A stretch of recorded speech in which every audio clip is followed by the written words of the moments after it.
So I found this really quick and easy fix for ChatGPT not working. So if you go to Google Chrome and type in ChatGPT, you click on the first website that is available, which is openai.com. But if you click on this website, it actually said this page isn't working, openai.com redirected you too many times.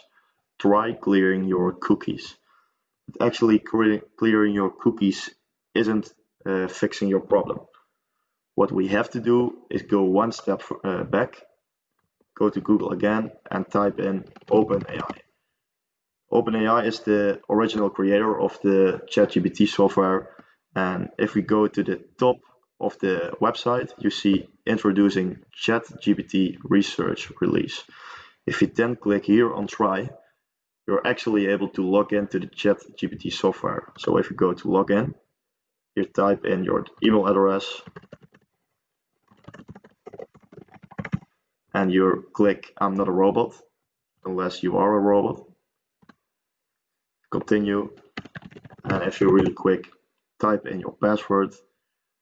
You see you're actually able to log in to the ChatGPT software. If we put in some first and last name very quick, you see we have to verify your phone number.